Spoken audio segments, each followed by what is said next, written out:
오늘 말씀은 우리 마가복음 14장 53절로부터 65절 말씀입니다. 함께 읽겠습니다. 저희가 예수를 끌고 대제사장에게로 가니 대제사장들과 장로들과 서기관들이 다 모이더라. 베드로가 예수를 멀찍이 쫓아 대제사장 집들 안에까지 들어가서 하석들과 함께 앉아 불을 쬐더라. 대제사장들과 온 공회가 예수를 죽이려고 그를 칠 증거를 찾되 얻지 못하니 이는 예수를 쳐서 거짓 증거하는 자가 많으나 그 증거가 서로 합하지 못함이라. 어떤 사람들이 일어나 예수를 쳐서 거짓 증거하여 가로되 우리가 그의 말을 들으니 손으로 지은 이 성전을 내가 헐고 손으로 짓지 아니한 다른 성전을 사흘에 지으리라 하더라 하되 오히려 그 증거도 서로 합하지 않더라. 대제사장이 가운데 일어서서 예수에게 물어 가로되 너는 아무 대답도 없느냐? 이 사람들의 너를 치는 증거가 어떠하냐 하되 잠잠하고 아무 대답도 아니하시거늘 대제사장이 다시 물어 가로되 내가 찬송받을 자의 아들 그리스도냐? 예수께서 이르시되 내가 그니라. 인자가 권능자의 우편에 앉은 것과 하늘 구름을 타고 오는 것을 너희가 보리라 하시니 대제사장이 자기 옷을 찢으며 가로되 우리가 어찌 더 증인을 요구하리요. 그 참남한 말을 너희가 들었도다. 너희는 어떻게 생각하느냐 하니 저희가 다 예수를 사형에 해당한 자로 정죄하고 혹은 그에게 침을 뱉으며 그의 얼굴을 가리우고 주먹을 치며 가로되 선지자 노릇을 하라 하고 하속들은 손바닥으로 치더라. 아멘. 네, 오늘 말씀은 이제 예수님께서 대제사장, 그때 대제사장이 바로 가야바죠. 가야바의 집으로 끌려가시는 그 장면입니다. 항상 성경에서 어떤 뭐 재판이라고 얘기할까요? 뭐 이런 그 옳고 그름을 따지는 그런 곳에 있어서는 바로 굉장히 중요한 진리들이 드러나는 것을 보게 됩니다. 실제로 빌라도의 법정에 서실 때에 예수님과 빌라도의 대화를 통해서 예수가 누구이신지에 대해서 아주 확실하게 판결이 나는 듯한 그런 모습을 우리가 보게 되는 거죠. 근데 오늘 보니까 이제 끌려가셨는데 대제사장들 그다음에 온 공회가 예수를 죽이려고 그를 칠 증거를 찾대. 그러니까 예수님의 잘잘못을 따져보자 이런 이야기가 아니에요. 보니까 뭐죠? 결정돼 있어요. 결정돼 있는 것은 무엇이죠? 죽이는 것. 죽이는 것을 결정해 놓고 그 죽일 명분을 찾고 있는 거죠. 증거를 찾고 있는 거죠. 그래서 그 증거를 가지고 이제 예수님을 죽이고자 하는 그런 것들을 보게 되는 거죠. 근데 오늘 모습을 보니까 뭐라고 말씀하십니까? 찾지 못하였다라고 얘기하고 있어요. 네. 그 다음에 증언이 서로 들어맞지 않았다라고 얘기하고 있습니다. 또 거짓 증거하는 자가 많았다라고 이렇게 이야기하는 것이에요. 네. 그렇죠. 예수님의 그 죽일 구실을 찾고 있었는데 이들이 죽일 구실을 찾지 못했다는 것입니다. 그러면 큰일이에요. 왜 큰일이냐? 예수님이 죽으시지 않기 때문입니다. 예. 예수님이 죽지 않으시기 때문에 큰일이에요. 근데 보니까 우리 인간은 그 누구도 결국은 예수님을 죽일 만한 그런 예수님의 죽음에 관여할 만한 그런 증거들을 찾지 못했다라고 하는 것이 사실이라는 거예요. 사실이라는 겁니다. 그러니까 대제사장이 이제 막 흥분하겠죠. 이제 시간은 별로 없는데 그래서 뭐라고 얘기합니까? 너는 왜 이렇게 증거들을 많이 쏟아놓고 있는데 거짓말이죠. 그런데 가만히 있느냐라고 이렇게 이야기를 합니다. 그러니까 예수님께서 잠잠하고 아무 대답도 아니하셨다라고 이렇게 얘기하세요. 그 장면을 묘사하십니다. 마치 이사야서 53장 7절에 말씀하실 때 마치 도살장으로 끌려가는 어린이 양처럼 마치 털 깎는 자 앞에 잠잠한 그런 암양처럼 그런 끌려가기만 할 뿐 아무 말씀도 하지 않으셨다라고 하는 것. 그 어떤 그런 이사야서 말씀이 그대로 이루어지는 그런 모습을 우리에게 보여주고 계십니다. 그런데 이제 대제사장이 이제 아주 적극적으로 아주 단도직입적으로 묻죠. 네가 그러면 찬송받을 자의 아들 그리스도냐? 무슨 말이죠? 찬송받을 자의 아들, 바로 하나님의 아들 그리스도냐? 라고 이렇게 아주 단도직입적으로 묻습니다. 그러니까 예수님께서 뭐라고 대답하세요? 내가 그니라 라고 이렇게 말씀하시고, 그 다음에 뭐라고 말씀하시죠?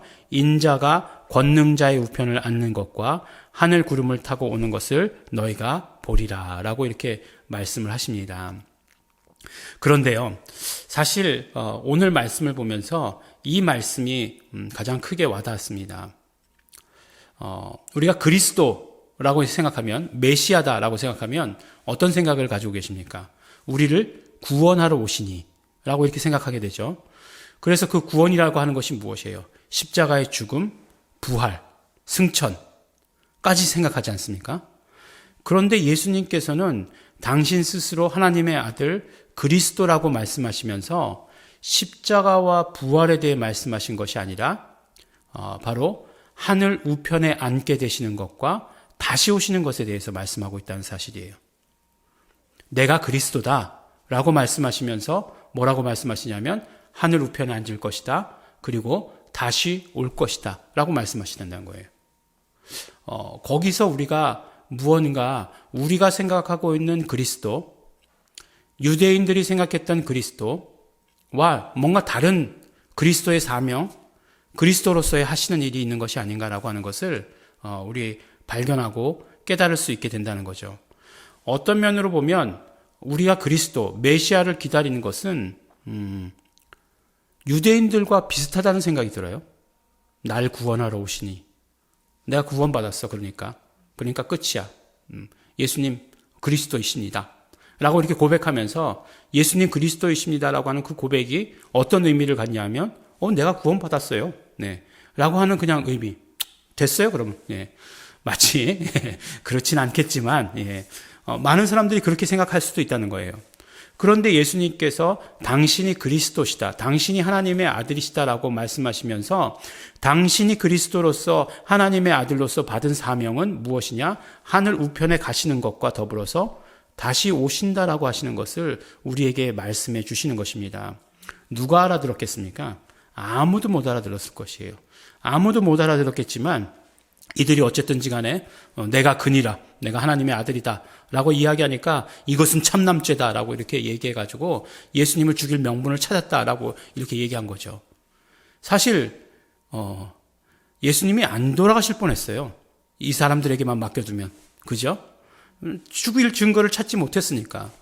예수님께서 말씀하신 거예요. 예수님께서 그 하나님의 그 일들을 이루시고자 죽으셔야 하니까, 죄값을 치르시기 위해서 피를 흘리셔야 되니까, 그러니까 예수님께서 말씀하셔서 예수님 스스로 죽음에 처하실 수 있도록 하셨다라고 하는 것이에요. 잘 이해해야 됩니다. 그리고 그리스도가 무슨 의미인지에 대해서도 우리가 잘 알아야 되는 것이에요. 우리의 신앙이 그러니까 어디까지 가야 되는가? 예수님 당신은 그리스도이십니다 라고 우리가 고백할 때에 우리가 고백하는 그리스도라고 하시는 그 의미가 무엇인가? 메시아라고 하는 것의 의미가 무엇인가? 다시 오시는 그분까지가 메시아시다라고 하는 것을 말씀해 주시는 것이에요. 단순히 우리의 죄 때문에 죽으셨고 부활하신 것, 거기까지만 메시아로서의 사명의 끝이 아니라 하늘 우편에 가시고 다시 오시는 그것까지가 메시아로서의 사명이다라고 우리에게 말씀해 주시는 것입니다.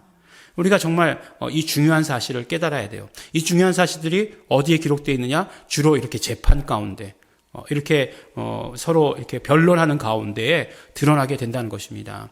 예수님께서 이렇게 말씀하셨다는 것 너무나 중요한 것입니다. 예수님은 모든 주도권을 가지고 계셨어요. 인간들에게만 맡겨뒀으면 죽으시지도 못하실 뻔했어요. 그런데 그것에 대해서 예수님은 죽으시기로 결단하시고 그 길을 걸어가신 것이에요. 스스로 걸어가신 것이에요. 그리고 그리스도라고 말씀하실 때에 우리는 그 그리스도의 참 의미가 무엇인지 알아야 합니다. 그러므로 우리의 신앙이 어떻게 해야 됩니까? 예수 믿어서 구원받았어. 끝이 아니라 우리의 신앙이 절대적으로 예수님 당신은 그리스도시요 살아계신 하나님의 아들이십니다라고 고백했다라면 예수님께서 나는 하나님의 아들이고 나는 그리스도다라고 대답하셨을 때의 그 사명에 집중해야 하는 것입니다. 예수님 다시 오신다는 것입니다.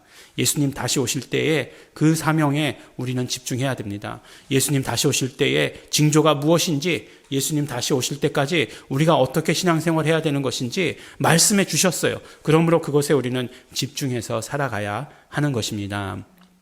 오늘 말씀을 통해서 대제사장의 집에 가셔서 신문 받으신 내용입니다.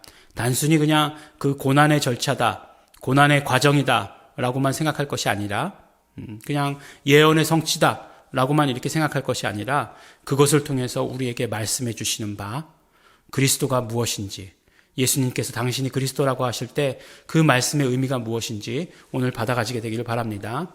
그러므로 말미암아 오늘 우리 예수님 당신은 그리스도시요 살아계신 하나님의 아들이십니다 고백할 때 그 고백의 의미가 무엇인지 생각하시고 경험하시는 우리 성도 여러분들이 되시기를 예수 이름으로 축원합니다. 기도하실 때에 예수님 당신은 그리스도이십니다. 우리 마음껏 고백하시기 바랍니다. 고백하시면서 정말 나는 다시 오실 예수님을 기다립니다. 다시 오실 예수님을 기다리며 신앙생활합니다. 다시 오실 예수님 사랑합니다. 우리 고백하시면서 기도하시고 또 회개하시면서 또 우리 결단하시면서 우리 함께 기도하시겠습니다.